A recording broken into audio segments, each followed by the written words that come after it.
Okay, good morning and welcome everyone, and good afternoon to those of you who are on the East Coast. Thank you so much for joining us today.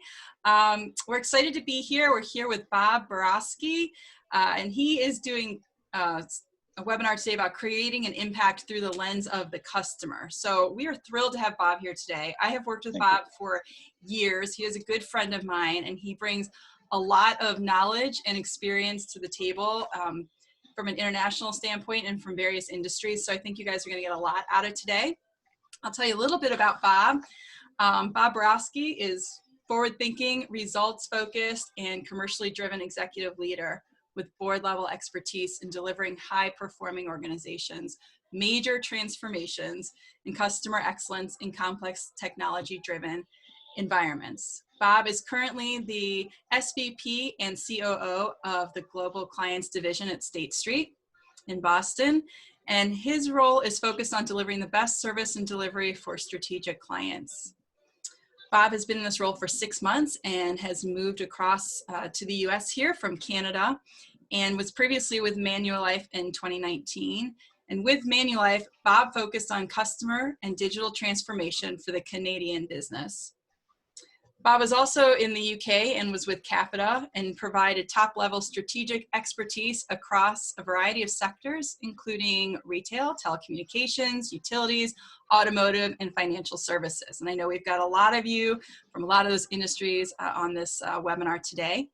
He has led complex transformation programs to deliver accelerated outcomes via integrated cross-functional plans and the latest service and technology solutions.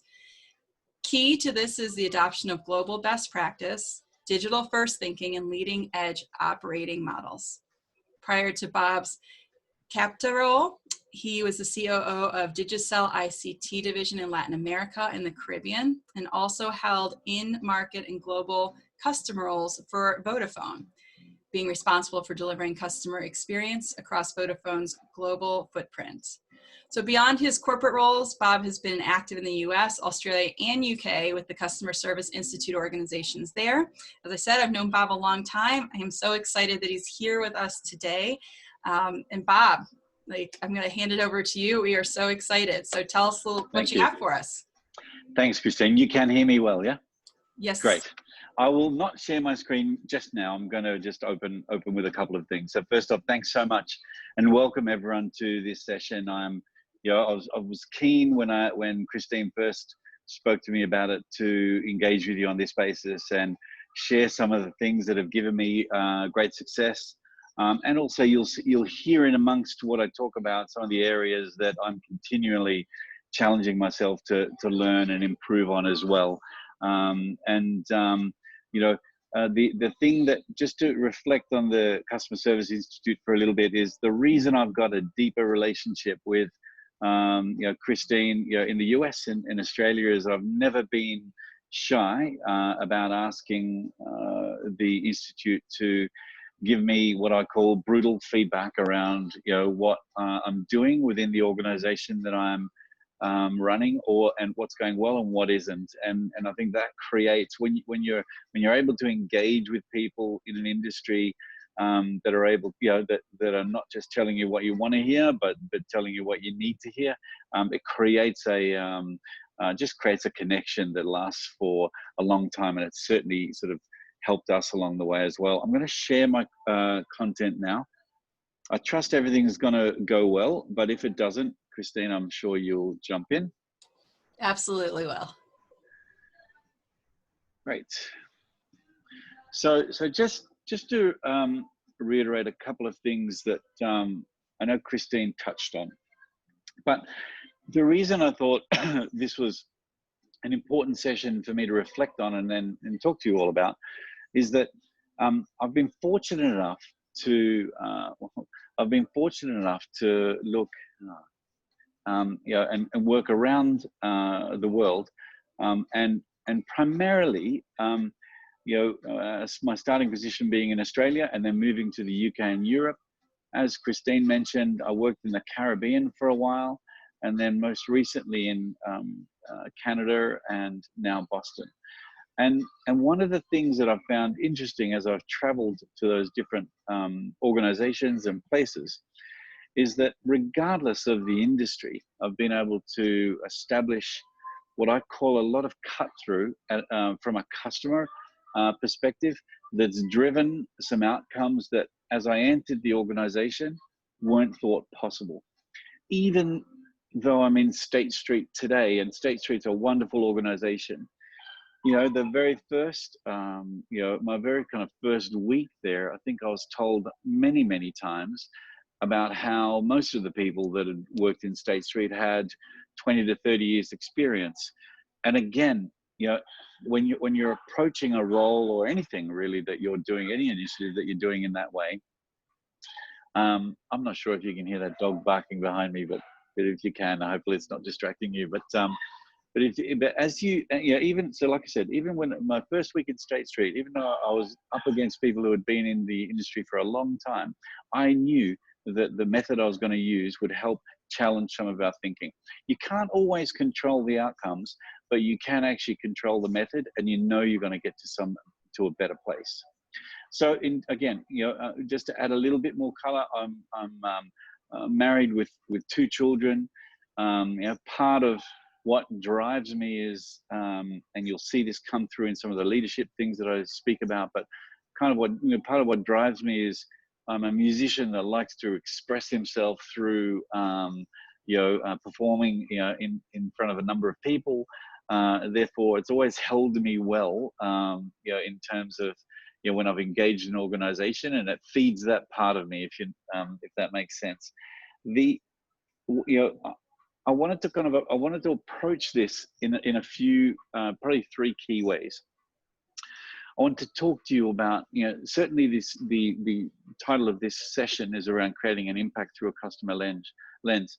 But what I know, first and foremost, is it's about the leadership that you're willing to take, not only in terms of the organization that you're in, but it could be actually the institution that you're in. It could even be in, leadership around your sort of family and friend circles. Without understanding leadership and the impact that it plays, I don't believe you can actually have the, drive the outcome that you need to drive from a customer perspective. So for me, this presentation is going to go in a few different ways. First off, I want to start by reflecting on leadership. I want to talk about a framework and bring that to life that I've used in all of the organizations that I've had success in. And then I want to close by reflecting again on leadership and what it takes to be a resilient leader. And again, I'm going to bring that to life very quickly at the end. You'll probably notice by now that while I'm projecting my screen, it does cut off the video. So my apologies for that. But I'll interject when I can. With my video. The other thing that I would encourage is, as we go along, and I'll sort of be more pointed where this would be relevant. If you guys have any questions, any comments, any thoughts, anything that you want to highlight from your perspective, if you use the chat facility to do that, Christine will be monitoring that as I present, and then we can reflect on it live during the call. So my first question, becomes, what kind of leader are you? One of the things that I know about myself is that fear doesn't drive me. It's not an issue for me. I've got many issues, but fear isn't one of them.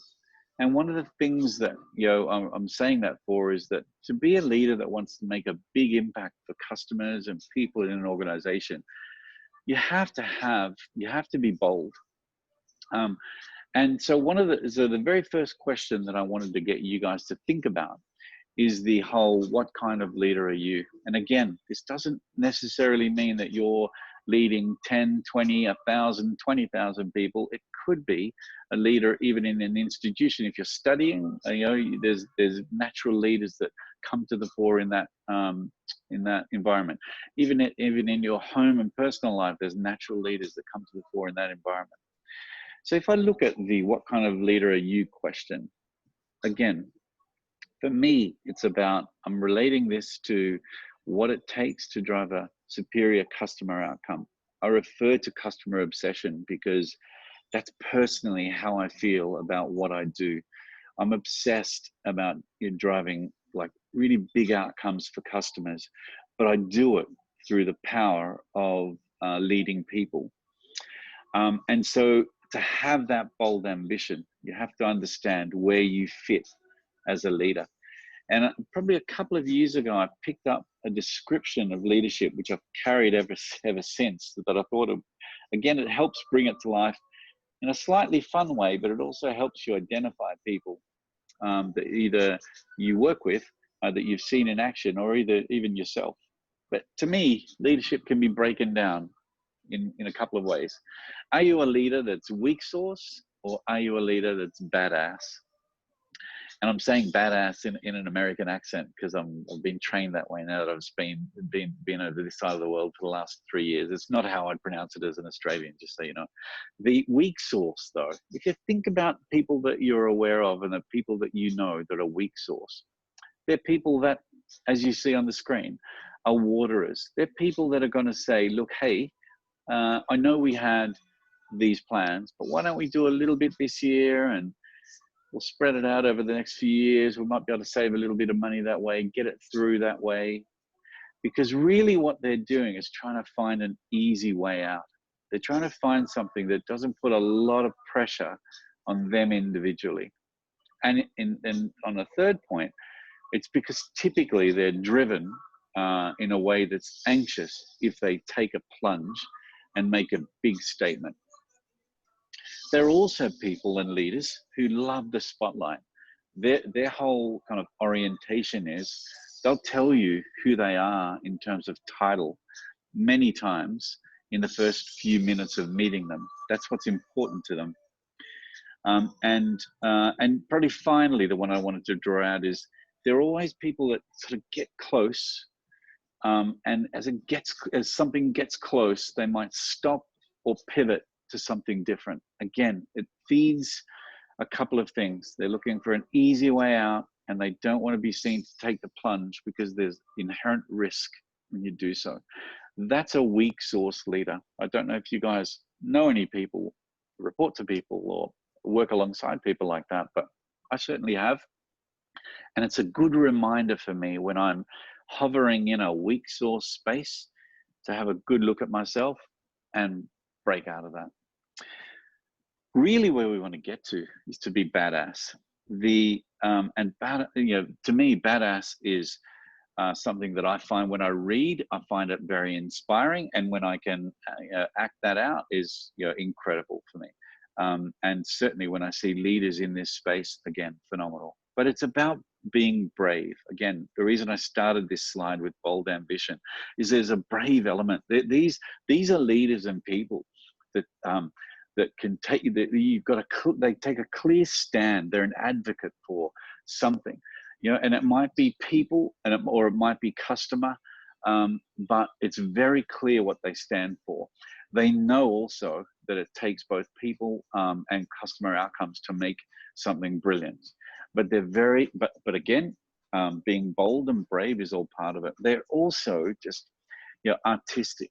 Again, people that you've heard that are able to bring to life a vision and make it possible for people that are in their teams to deliver. They're also about doers. They're not all about the flashy slides. They actually know how to get things done, and about doing the right things as well. They use data to get that as well, so they can analyze when it's needed. If I look at the sort of the last few things that resonate for me, they definitely have this way about them that is, nothing is impossible, and they're reliable and dependable. But the last one to me is something that would be great for you guys to catch on. They are experimenter. Again, it matches into the brave piece.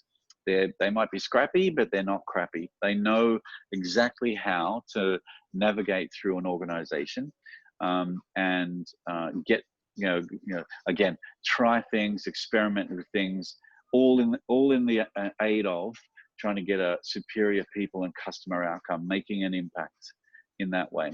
I just want to pause there. Christine, anything coming through that's worth mentioning, or can I keep going? Well, I was just going to ask those who are, participating, if any of this resonates with you, either what kind of leader you are or that you're reporting to one, just pop it in there so we kind of know what, what you guys are dealing with, or what kind of leader you think you are, or if there's any that you're striving to be. I put in there I was brave and analyzer, but I didn't know why I wrote analyzer. I'm brave and doer, not an analyzer. That's not me at all. But I do have a question for you. One thing that you mentioned, Bob, you had said that fear doesn't hold a place for you as a leader. So I'm just curious how you manage that. Is it something that just doesn't creep in at all? Or if it does, you find a creative way to make that work for you? Yeah, it's a great question. So like I said, like fear isn't an issue, but I have many others. Yeah. So do I have, the way I manage that is so I have self-doubt in the times where I really know Manulife's a great example for this, and I'll push that a little bit further throughout this session. But I was making some really big kind of bolder moves in Manulife, and it doesn't mean that I didn't go home thinking, I'm not sure if this is going to work. And if it doesn't work, what does it mean for the people or the organization? But what I do is I have in place a mechanism all the time. So I might either have a mentor, or I might have someone that I trust that I call a rock. So, where, and for example, Christine, just so everyone knows, like I've had many conversations with you where, I might say a few things because I know it's completely a safe environment, but really what I'm expressing is a little bit of self-doubt. Sometimes just articulating that makes you feel, better about, look, let's go back to why you're doing something, the consequence of not doing it probably as an organization, how it looks, if it's successful, and it grounds you. So I use a mentor or just the people that I trust in my sort of circle of, of life, if you like, just to express that. The main thing I don't want, I've never done as a leader is, be able to create doubt in amongst the teams that I've led or the organization that relies on me. So that's kind of like how I handle it. I think your point's a good, just the way you've answered that is interesting though for me, around you calling out brave and an analyzer, and then a doer. Again, none of these are an exact science. So the reason I'm sharing this with you is because, if I find myself personally drifting in to weak source, because sometimes when I look at waterer, I think, oh man, I've tried to get many things through by watering it down. And it's just a good reminder that organizations, people, customers need more. They need more than a waterer. And that's why I sort of share this with you. It's not a right or wrong. It's an awareness thing that says, how do I lift out of this? If that makes sense. So the other thing actually that, and I know we'll mention this at the end, I put these in this way because I'm hoping that they're tools that you can use ongoing, and we'll certainly provide this post the session. Let me just share something with you now, because it's a YouTube video that I wanted to share. And and again, I mentioned Manulife just briefly. When I started in Manulife, I challenged that organization in a way that I probably haven't challenged an organization as hard previously. And I remember someone coming up to me and saying, "Oh man, this is great. I think I had about 4,000 people at the time in my team, but the organization was double that. All of the organization was, looking to me to create a deeper connection with our customers." And I remember someone saying to me, you remind me of the shirtless dancing guy video. And again, I'm not sure how many of you have seen this video, but it's a great lesson for leaders who are wanting to create a big change and a big movement in the customer space. And I want to play it for you now. I'm going to pause. I'm going to play the video, and then I want to come back to you on this. Christine, you good to go? Yeah, we are good to go. Great.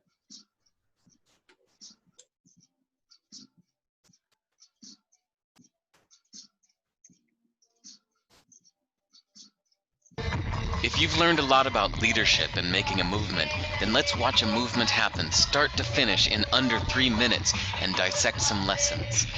First, of course, a leader needs the guts to stand alone and look ridiculous. But what he's doing is so simple, it's almost instructional. This is key. You must be easy to follow. Now here comes the first follower with a crucial role. He publicly shows everyone else how to follow. Notice how the leader embraces him as an equal. So it's not about the leader anymore. It's about them, plural. Notice how he's calling to his friends to join in. See, it takes guts to be a first follower. You stand out and you brave ridicule yourself. Being a first follower is an underappreciated form of leadership. The first follower transforms a lone nut into a leader. If the leader is the flint, the first follower is the spark that really makes the fire. Now here's the second follower. This is a turning point. It's proof the first has done well. Now it's not a lone nut and it's not two nuts. 3 is a crowd and a crowd is news. A movement must be public. Make sure outsiders see more than just the leader. Everyone needs to see the followers because new followers emulate followers, not the leader. Now here come 2 more people, then 3 more immediately. Now we've got momentum. This is the tipping point and now we have a movement. As more people jump in, it's no longer risky. If they were on the fence before, there's no reason not to join in now. They won't stand out, they won't be ridiculed, and they will be part of the in crowd if they hurry. And over the next minute you'll see the rest who prefer to stay part of the crowd, because eventually they'd be ridiculed for not joining. And ladies and gentlemen, that is how a movement is made. So let's recap what we've learned. If you are a version of the shirtless dancing guy, all alone, remember the importance of nurturing your first few followers as equals, making everything clearly about the movement, not you. Be public, be easy to follow. But the biggest lesson here, did you catch it? Leadership is overglorified. Yes, it started with the shirtless guy, and he'll get all the credit, but you saw what really happened. It was the first follower that transformed a lone nut into a leader. There's no movement without the first follower. See, we're told that we all need to be leaders, but that would be really ineffective. The best way to make a movement, if you really care, is to courageously follow and show others how to follow. When you find a lone nut doing something great, have the guts to be the first person to stand up and join in.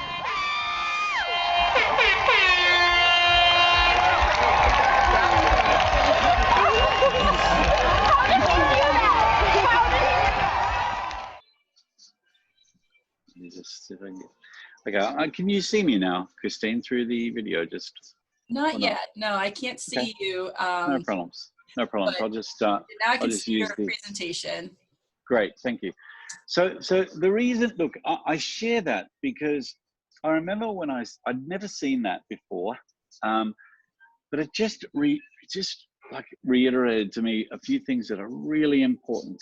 First off, you do need, if you're going to lead bigger change from a customer perspective, it does need to be a movement in an organization. It's not about one role.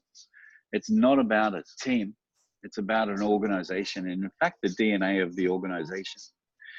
And one of the things I love, the lessons that I got from that, again, just help to reiterate when I think about myself and my purpose as a leader, it helped to reiterate some things. It's never about me. Success has always got to be about what we're creating for our people and our customers.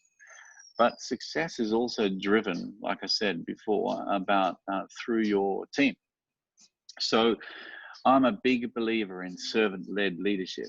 And it just reiterated that whole notion of, that's the weak sauce versus badass. It's not about you. It's actually about empowering other people and really making your vision simple enough to follow, and it becoming far bigger than you can ever imagine. So I hope you enjoyed that. And again, it's something that's available online.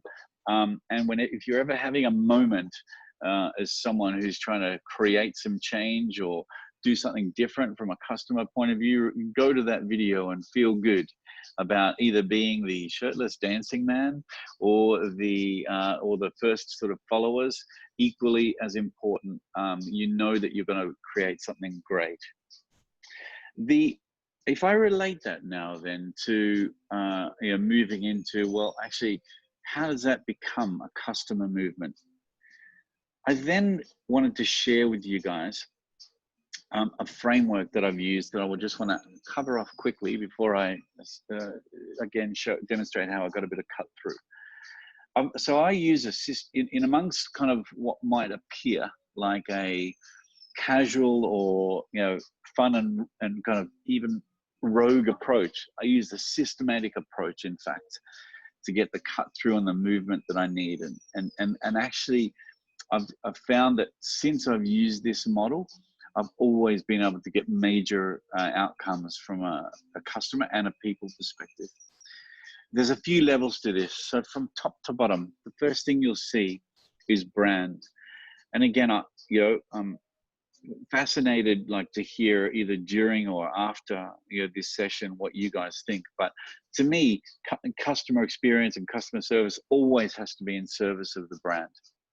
And so having a clear brand purpose is something that, if it didn't exist within an organization, I would not make, pretty much any moves without it. So that's really key. But matching that with the values of your organization is also important.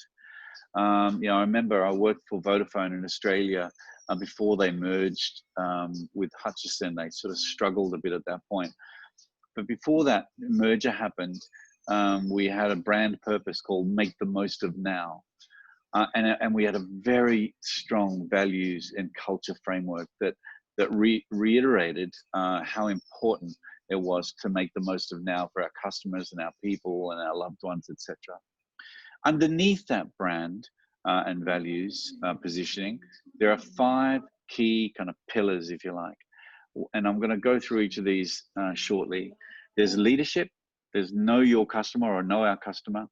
There's a right channel, right time, right customer. There's metrics that matter. There's the ability to engage front and back office. They're the 5 key things. Underneath the very final sort of big red line that you see is the key enablers. For me, there are always a few things. Without being Captain Obvious here, execution is one, but data is another. And most organizations struggle with this, but you have to have a good use of data so you can sort of do the right analysis and actually generate the right insight for your customers. I've always been a proponent of, look, if you're in a global organization, understand the power of what that could mean, but you have to think locally to make it resonate for your customers. So you can imagine, right? If I went into an organization, you might be having a similar feeling right now. And as the new guy, if I just started talking about this framework, I know how I'd react. I'd probably be looking at it thinking, yep, here's another person that thinks they're an expert in this space, and we're going to go through another framework. You'll be gone soon enough. Let's just hang on for this.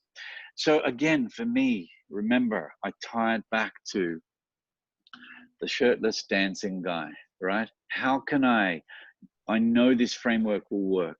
How though can I get the cut through and start doing that dance up front that makes people notice? So in 2 organizations, one was in Capita in the UK and the other was in Manulife in Canada. I used this technique called reverse thinking. And I'm going to play what I did for the guys in Manulife. I did it in Toronto in Canada, but it was for our top leadership. There are about 100 senior leaders across the US, Canada, and Asia.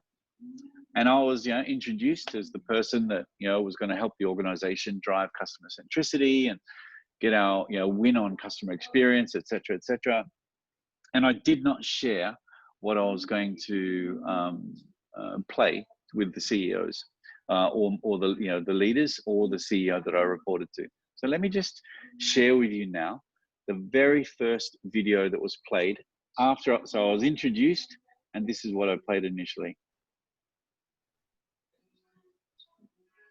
This is Manulife. We are not a customer-centric organization. Never will anyone say, we understood our customers and did our very best for them. That is wrong. The truth is, we just didn't care enough. thinking that we took the time to deeply understand our customers is a waste. And we know not caring about the metrics and not getting our people engaged is the way to go. Demonstrating as leaders that this is important is something we'll never do. Forgetting our promise to help our customers achieve their dreams and aspirations will not be easy, but we will try. Changing our world for the better is something we never did. Giving up was what we chose to do. Working as one was a joke. We knew that people thought we couldn't change to become truly customer-centric. All of this will be true unless we turn things around. So you can imagine, yeah, the look on the faces of the UK CEO and the Manulife CEO at this point, halfway through this video, was one of horror. All they could think about was, you're here to lift this organization up, and all what is going on here? And look, you are uncomfortable. I could see everyone a bit edgy on their seats. And then the second half. People thought we couldn't change to become truly customer-centric. We knew that was a joke. Working as one was what we chose to do. Giving up is something we never did. Changing our world for the better will not be easy, but we will try. Forgetting our promise to help our customers achieve their dreams and aspirations is something we'll never do. Demonstrating as leaders that this is important is the way to go. Not caring about the metrics and not getting our people engaged is a waste. And we know we took the time to deeply understand our customers. Thinking that we just didn't care enough, that is wrong. The truth is, we understood our customers and did our very best for them. Never will anyone say, we are not a customer-centric organization. This is Manulife. This is Manulife. And so again, to me, the reason I'm sharing that with you is it's actually a really good technique and an impactful technique, regardless of what you're doing to try and create a movement. I know that we can do many things to benefit the lives of our customers. But when you create a movement in an organization and get it away from it just being a sort of someone's role or a team's function, then it becomes something significant. And the reason I shared that with you is because that was the first time that these group of leaders looked at it and thought, right, it starts with my mindset. And that's the whole reasoning behind the reverse thinking. Hey, I just want to jump in, Bob. Does anybody have a reaction to that? Because I had it was like I was sweating through the first part of it, right? Like I'm picturing myself standing there running this presentation for these executives, and I'm like very uncomfortable just sitting here putting myself in what would have been Bob's shoes. And then playing it back, I just kind of like softened as I watched the whole thing go back and realized like what it was. And one of the things you guys said, I worked with Bob when he was at Manulife, and I spoke to the team members that he led there.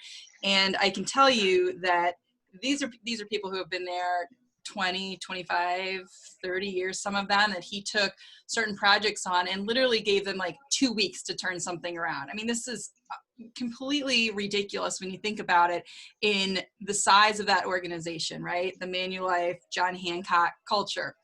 So they were able to transform some of these things with massive customer impact, by the way, in a positive way.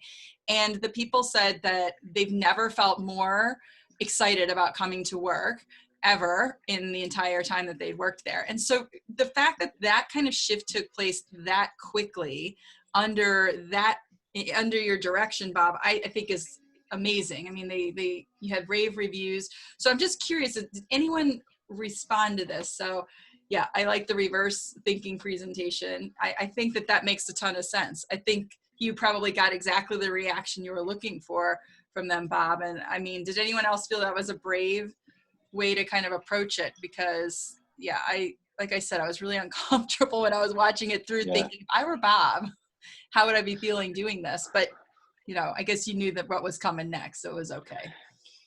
I did. I had to, yeah, stay strong. But thank you, Christine, for that. And you know, yeah, look, it's not what I aimed. What I aimed to get by playing that is actually to make my next the next part of the presentation stick. You know, so I wanted them to move from, oh yeah, here we go again, to actually now you've got my attention, and in fact you're calling me out as a leader across the organization, and I wanted to make the next piece stick.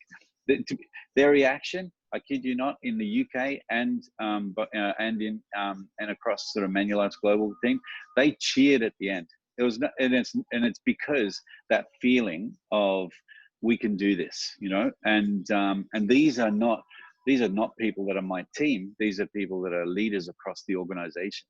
And as you said, you do soften, you do get, if you're in an organization that plays that and you feel that energy, it makes a difference. At the end of the day, I was actually creating an impact. So I knew that I'd have their attention, because the next bit of the framework really was important for them. So I might just quickly walk through that, Christine, if there's nothing else come through. Let's see. Yeah, I had another one said, sure, I was thinking, oh my gosh, if I'm glad this doesn't describe us, but it did at one time, but not now. And now I question how far we have come. So yeah, no, it's very good. Yeah, look, it's a great point. I love actually in amongst that point that was made, the thing I love about hearing what they said is, regardless of like how good you are, I think the ability to sort of really stand back and challenge kind of how you can get better, whether it's at a direct customer level or your people level, because it all sort of feeds each other, is a really good one. I just want to call out some things here. Again, I'm doing this, guys, so you may be able to pick up some things that you can utilize. Certainly some of these I've worked with Christine on directly, but let me just go through it. First of all, I've talked about leadership a lot, but a symbolic act when it comes to driving change and creating a movement and creating an impact for the customer, the symbolic act for a leader is really critical for me. Just a couple of examples. In the UK, for example, we had, our exec meetings used to be run in the same place in the Victoria Street in London. We used to get in the boardroom there, and we used to run our monthly exec sessions. Our symbolic act was actually we had a number of different locations around the world, but 8 of them were across the UK. And so what we did is each of the exec team drove to one of those locations, had the meeting there, and then sat side by side with the people interacting with our customers, either to listen to calls, to hear some feedback, to give some recognition. But the whole value of symbolic act as a leader is that actually you're not asking people for things. What you're doing is you're putting yourself out there, and you're the one making the effort. In symbolic act is really important. The other quick example for me to share with you is, again, when I first took on the Vodafone Australia customer operations role, I had about 600 people in Tasmania. And understandably, because let me tell you, most organizations work this way, there was a whole lot of promotions and go-to-market kind of events happening, all in our head office in Chatswood at the time. And what I did, the first thing I did when I took over the team is I made sure that any promotion that was done in the head office was actually replicated in full in Tasmania. So we used to have, when we did kind of sponsorships like the Formula One or the V8 supercar in Australia, we used to have the cars shipped, locally there, so the team could feel much closer to the brand, which is what I said before. So if you just to really quickly go on, the second one is around knowing your customer, or knowing our customer. Again, some examples for me is that in the UK, when I was in Vodafone in the UK, I prioritized our customer journeys. I didn't want to make it too sort of tiresome for the organization. I sort of looked at the top 5 customer journeys. Typically, they were either in line with something we wanted to grow, a segment we wanted to grow, or typically the segment that it was costing us a lot from a poor service perspective. And we really focused on understanding the journey in our priority areas. But NPS is another one, you know, like, and I'm going to touch on that soon. But NPS is another one where, you know, just doing that, if your organization does that once or twice a year, which a lot of organizations do, to me, it's just not good enough. So we you know, understanding your customer, knowing your customer is about, you know, being able to interact with your customer regularly. And, you know, in a couple of organizations, I've introduced, you know, transactional, the ability to measure NPS by transaction. You see a lot of leading organizations do it. A great way to drive urgency and action. The third point to me, yeah, like, it makes me smile because I'm a big technology guy, but what really drives me crazy is where you lead with technology only without really understanding what it means for the customer. So my thing is around, look, forget the buzz, design what's right. You know, one of the things that actually, you know, Christine saw when I did what we did in Manulife is that we introduced something called life moments. And I'll just give you a quick sort of snapshot of what we did. We took a life event like the death of a loved one, and as an insurance company, when you, as a sort of customer of an insurance company, you actually had to contact Manulife about 20 times to try and sort out all of the administration behind having a death of a loved one. And I was so shocked when I went through that, you know, and I saw the feedback from the customers, and I knew actually the way we, you know, were to build this channel for our customers to interact with had to be simple and had to be high touch. We could have technology behind it, and we were definitely big on the digital agenda, which, you know, which we can talk about at some other point. But actually, what mattered was that the right channel, the right time, the right, you know, for the right customer at that point was to understand what was actually happening, you know, as a life event for our customer at the time, and making sure that we could simplify interacting with an organization. So you didn't have to repeat the fact that you might have lost a loved one. You didn't have to chase an organization at a time where you're actually grieving. And we simplified that to such a degree. This kind of trivializes, actually, I feel like, what I've just said. But our NPS in those life moments when we got feedback was 70 plus.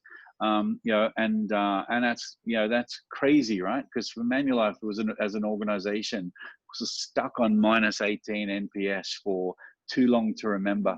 So, but in those, again, just reinforcing right channel, right time, right customer. It's got to be through kind of what, you know, design thinking and led by the customer. The technology and the process will follow. You know, look, the whole point around metrics that matter, again, you would have heard that a lot, but you know, I couldn't, you know, across all of the organizations that I've been involved with, I take a lot of time explaining the different metrics that we have and why we measure them and what it means. I talked a lot about customer effort in my North American roles, because it was a way to translate, look, you know, breaking down the processes or the hoops that we put our customers through and breaking it down into hours spent by a customer. And if we did an improvement, the hours that we could give back. Remember, the brand promise in Vodafone Australia that I mentioned to you was make the most of our time, you know, being able to make the most of our time for our customers. That meant severely reducing our customer effort and the hours spent dealing with the company. But again, you know, I can't, and I'm sure you guys do this, but I can't reiterate enough how important it is just to get the organization understanding, whether you measure customer satisfaction, whether you measure NPS or whatever else you measure, the organization as a whole needs to understand how that measure is influenced and what they can do. And I spent a lot of time like just reiterating that message at all levels. Engaging front to back, you know, was look, to be honest, I find the most inspiring part of what I do. There's a great thing that Christine and I engaged on, and I'll just give you this example in Manulife. I remember when I first started, I listened to all parts of the business. Can't tell you how many times I heard people outside of my customer experience area saying, yeah, we work in finance, so we don't really have anything to do with the customer, or I work in technology and I work with some legacy systems, so yeah, we don't really, you know, we don't really touch the customer. And there's nothing that made me more intense and enthusiastic about, like, how do I actually bring back bring back some pride in our brand, and for everyone to understand exactly that that every single person in that organization could actually help the customer. The role that they play, yes, is one of them. But what we did is we launched something called Customer Zoom. I don't know, I'm not sure if depends on where you're from, but I know Rogers in Canada has something similar, and Telstra in Australia has something similar. Customer Zoom was just a mobile app available to people that worked with Manulife only. And it started in Canada, then rolled out to the US, and I'm not sure if it's in Asia yet, but it was those two areas. And pretty much what that meant is, doesn't matter what role you played, if you're out and about, and the way I described it is, if you're at a family barbecue or a dinner, I was, the story that I recount often is, one of the people in my team said, yeah, Bob, I was at dinner with 5 of my girlfriends the other day, and when I let them know where I worked, they spent the next 35 minutes telling me how horrible it was trying to figure out, where my claim was, or what we'd done with something, with part of their insurance, or et cetera, et cetera. They just spent about 30 to 40 minutes, and she said that she could not wait for the evening to be over. And what the Zoom app did was, it allowed each of our people in her scenario, it allowed her to at the time say, what is the problem that you're having with Manulife? Enter it into an app, and it went straight back to a team that dealt with it within the next 24 hours. And so, for people outside of, customer experience or within, I used to get a lot of feedback that said, look, actually, I used, the app, and one of my, relatives let me know what issues they had. The team solved it, I think 48 hours later.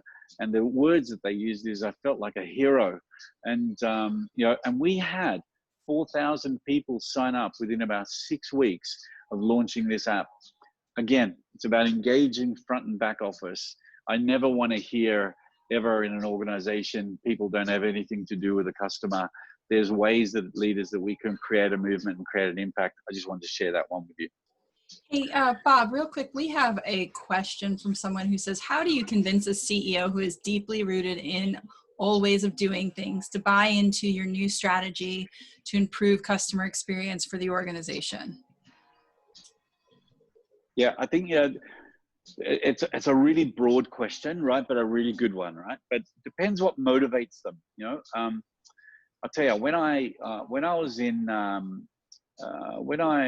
started in Manulife and the UK, they were all, even though they said the words of they wanted to be customer centric, actually, what really mattered was, could we be more efficient and things cost less? That's really what mattered.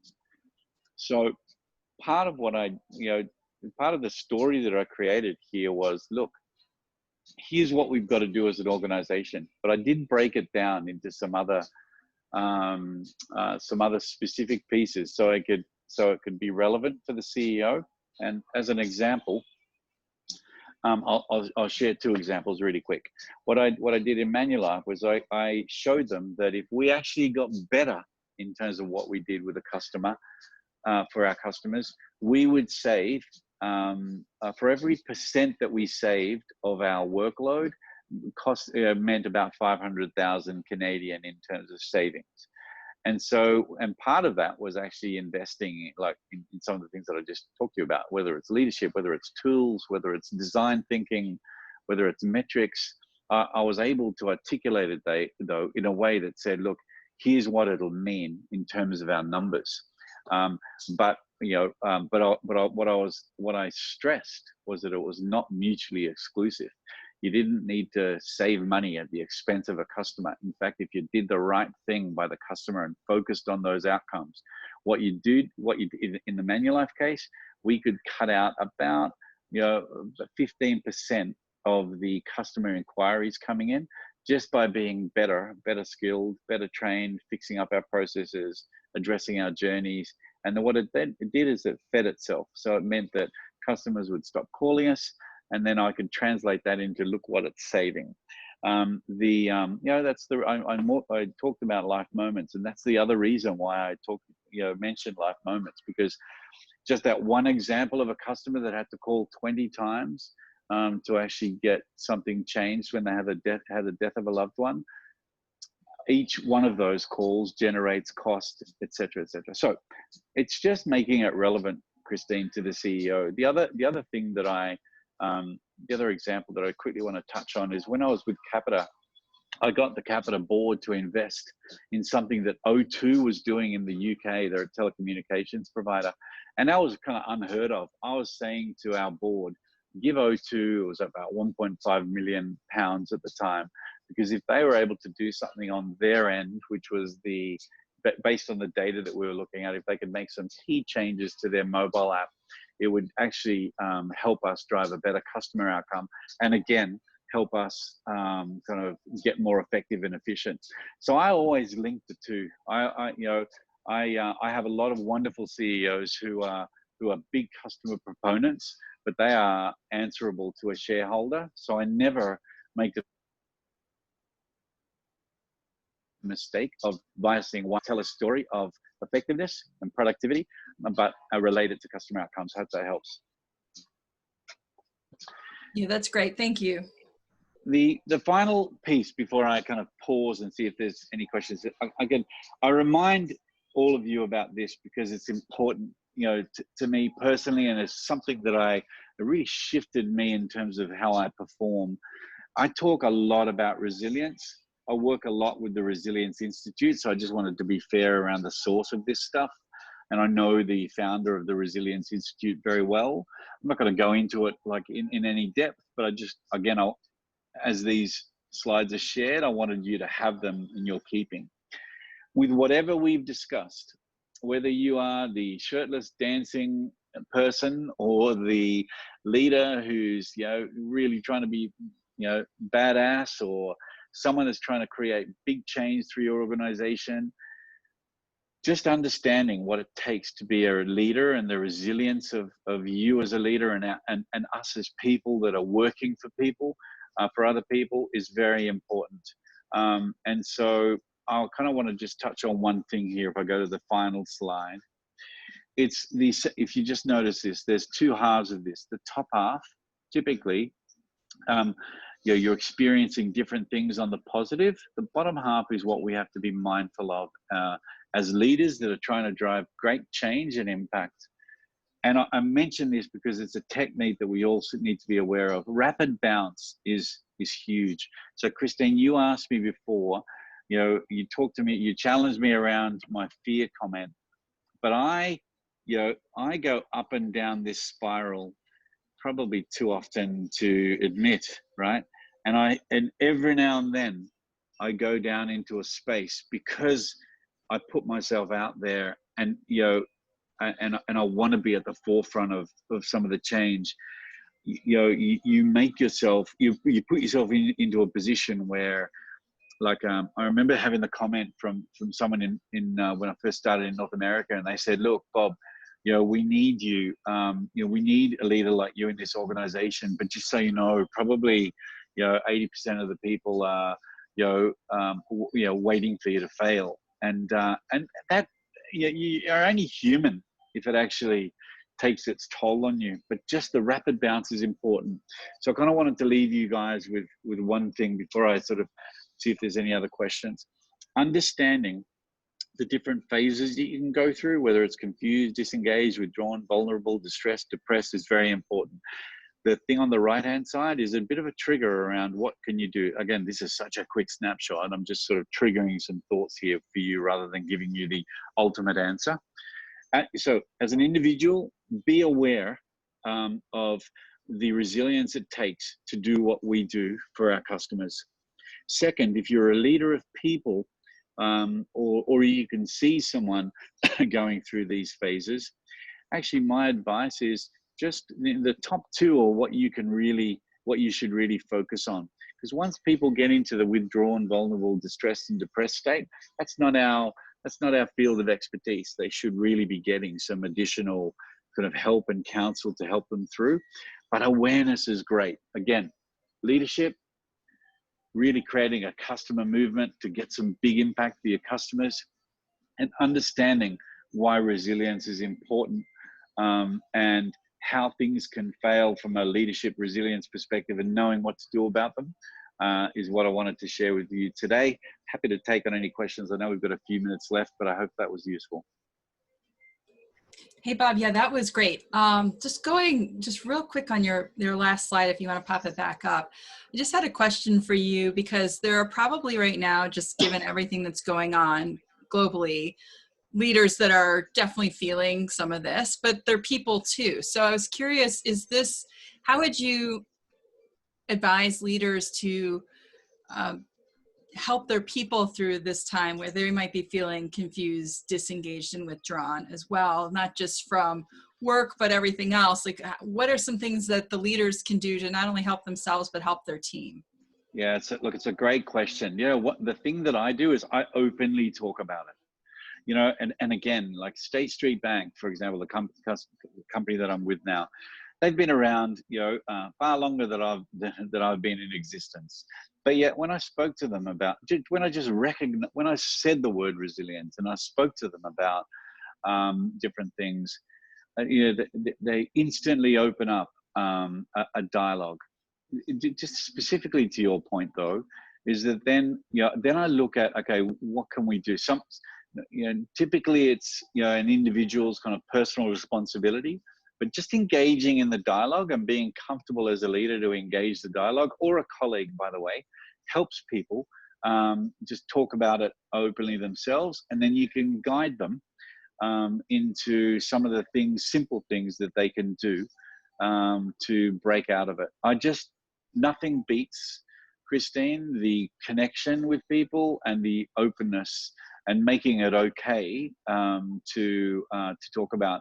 Just my final point on this is I always remember normally when I talk about resilience to my team, I start with this: elite sports people, they become elite by really understanding what it takes to be great through their training, through their nutrition, through their sleep. They really understand what work ethic they have to do, what drills they have to do. They understand all of that from a work perspective. They also understand the importance of downtime. And so they will factor in, anyone elite, doesn't matter whether it's a sports person or not, they will factor in downtime into their routine, whether that's 5 minutes, a day, a week, or a month. They will factor it in. And if you think about corporate life, for some bizarre reason, most organizations, create a culture of, you should really be working really long and hard, and taking sort of time off is almost, it's just not seen as a way of generating high performance, whereas actually should be. It's at the core of it. So making it okay to have those discussions is one of the ways that I break through, and I'm not perfect at it, but it certainly helps. Yeah, that's a great point, Bob. I have heard feedback from a lot of people that I interact with that just depending on the circumstances of their leaders expectations that right now, because everyone's quote unquote available because they're at home and they're not, that they will be texting them at 2 o'clock in the morning because they're awake and thinking about something, and kind of are having this unrealistic expectation that their team should be doing that too. So, I think it's important for anybody on this call or for your team members to be able to, if they need to, just kind of be able to set those boundaries, whether it's direct, where you say, hey, you know what, my hours at the office are 8 to 6, and that's what I'm sticking to at home. Or if that's too direct, just kind of don't react every time they send something immediately if it's outside of business hours, because then they'll think, oh, okay, great, well, they're available. Just wait, because then they'll realize you're not. So yeah, I agree. And one of the things I did just last week actually was I set up, I think it was an hour meeting. I spent the first 5 minutes just reminding everyone of this very topic. And then I said, and here's the remaining 55 minutes back. And don't spend it, on emails, just spend it, in some other way, just to, other than your routine. You've just got to try different things. But yeah, good question, Christine. Okay, great. So we've got some feedback saying it was a really impactful session, and thank you. I don't see any other questions that have popped up, Bob, but this was really helpful. Are you happy sharing slides if anyone requests them that we can send through to them, and or your I am. address if they want to contact Yeah. you, email address? I am, yeah, both is good. And I've created the slides in a way that they can be shared, Christine. I'd love the guys to take them, and yeah, they'll have a use for them at some point, I'm sure. Perfect. All right, great. So I'll just go ahead then and send it out to anyone who participated today or is registered for the webinar. But Bob, I really appreciate your time. Let's see, I did see a question pop up. Oh, it said great webinar with great content or good content. Thank you. So yeah, hey Bob, Great. this was really terrific and a little bit different in the sense that you were tackling some things from a strategic perspective that we don't always get to go through with people. So I appreciate that as well. No problems. Okay, very good. All right. Well, thank you everyone who participated today, and we'll be on the lookout for that email probably, I don't know, later today or first thing tomorrow. Okay. So thank you all and have a great week. Yeah. Thanks so much. Yeah. Thanks, Christine. Okay. Bye-bye.